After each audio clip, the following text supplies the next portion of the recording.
जिनकी जन्म कुंडली में लग्न स्थान में गुरु बैठा होता है, ऐसे व्यक्ति शास्त्रों के ज्ञाता होते हैं, अपने परिवार के अगुवा होते हैं, सिर्फ अपना विकास करते हैं, महत्वाकांक्षी होते हैं, अपने शत्रुओं से कभी भी हार नहीं मानते हैं। इनके पास रणनीति की पूरी किताब होती है। एक एक सूत्र, एक एक फॉर्मूले का इस्तेमाल करके अपने शत्रु को कमजोर कर देते हैं, अपने शत्रु के पर कतर डालते हैं। समाज में इनकी प्रतिष्ठा होती है। इनके पास दोनों होता है, शास्त्रों का ज्ञान, पांडित्य होता है, धार्मिक होते हैं और इज्जत होती है। सचमुच की इज्जत, सचमुच की पकड़ होती है और ये खुद से अपनी इज्जत बनाना और इज्जत लेना भी जानते हैं। इनके अंदर में कमजोरी नाम की कोई चीज आपको नहीं मिलेगी। कमजोरी इसलिए नहीं होती है कि इनकी जो पॉलिसी होती है वो ठोकी बजाई हुई होती है। इनके ग्रोथ के जो प्रिंसिपल्स होते हैं वो जांचे परखे होते हैं, एम्बिशियस होते हैं और अपने शत्रुओं को कहीं का नहीं छोड़ते। ये जरूरत पड़ने पर आंसू भी बहा सकते हैं, विक्टिम का कार्ड भी प्ले कर सकते हैं, लेकिन इनकी जो वीरता होती है, बहादुरी होती है, वो खास करके रिमार्केबल होती है। और साथ ही साथ इनका जो धार्मिक होना है वो सिर्फ इनके अपने लिए है और ये कभी भी मूर्ख नहीं बनते हैं, कभी भी किसी के साथ अपनी अच्छी चीज़ें शेयर नहीं करते हैं और दूसरे लोगों के द्वारा प्राप्त होने वाले मैल इफेक्ट को, निगेटिव इफेक्ट को, बैड इफेक्ट को, बैड एनर्जी को एकदम पावर के साथ रिपेल कर देते हैं, उसको कभी भी एब्जॉर्ब नहीं करते हैं। केतु की कभी कभी गुरु के साथ तुलना की जाती है। केतु अगर लग्न में हो तो वो भी धार्मिक बनाता है, वो भी स्पिरिचुअल बनाता है, लेकिन उसमें शास्त्र ज्ञान या पांडित्य नहीं होता है।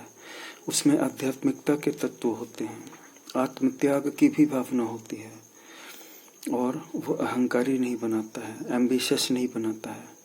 लेकिन जब जातक पावर में आ जाता है तब वो अहंकारी जैसा भी प्रदर्शित करने लगता है।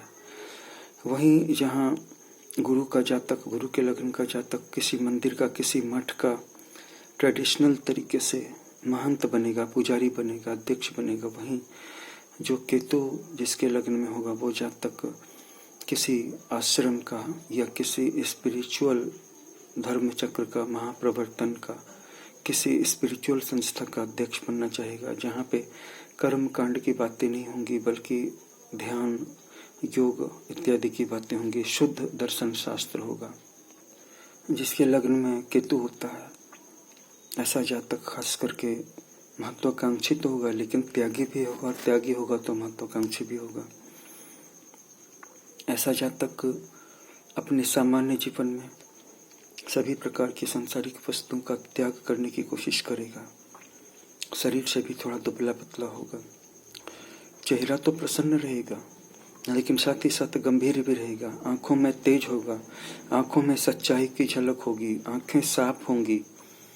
अपनी आंखों की रोशनी से किसी को भी प्रभावित कर लेगा, किसी पर भी अधिकार कर लेगा और वो दिखाएगा ऐसा कि जैसे कि उसको किसी भी वस्तु की इच्छा नहीं है, लेकिन फिर भी उसकी आंखों में एक तरह की अथॉरिटी, एक तरह का पावर, एक तरह का मैग्नेटिज्म आपको देखने को मिलेगा।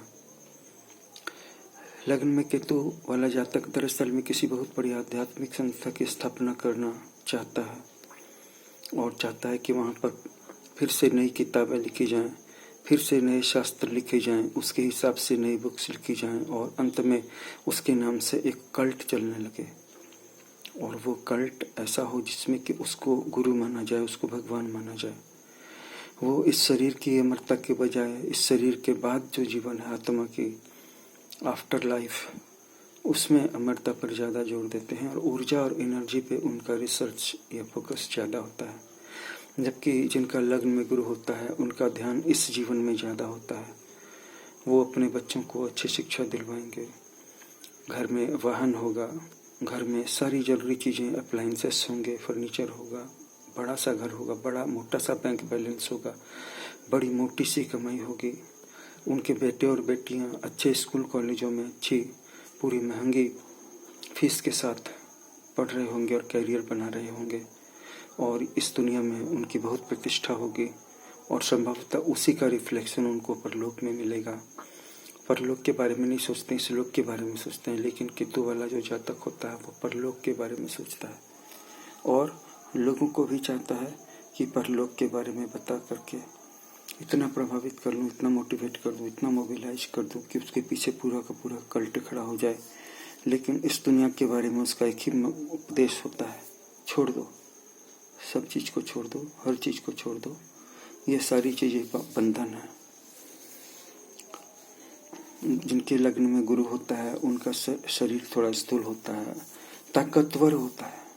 लेकिन जिनके लग्न में केतु होता है वो सिर्फ आवेश आने पे ताकतवर हो जाते हैं, नहीं तो आमतौर पे बहुत ठंडे रहते हैं लेकिन एम्बिशस दिखते हैं। गुरु वाला एम्बिशस होता है जबकि केतु वाला इस तरह का माहौल क्रिएट करने की कोशिश करता है कि उसके सारे काम अपने आप हो जाएं। इसका मतलब है कि उसको रणनीति बनानी पड़ती है। ऐसे जातक जिनके लग्न में केतु है वो जब तक किसी बहुत बड़े स्पिरिचुअल मास्टर का लाइन और लीनिएज नहीं लेते हैं तब तक उनको अपने आधार पे अपने आप को गुरु बना करके प्रोजेक्ट करने में बहुत देरी हो सकती है, बहुत सफलता दूर जा सकती है। लेकिन अगर किसी आश्रम के अंदर जा करके उसमें प्रयास करेंगे, किसी बहुत बड़े गुरु का शिष्य बन करके, तो सफलता जल्दी मिलेगी। उनका जो भी गोल है वो जल्दी प्राप्त होगा।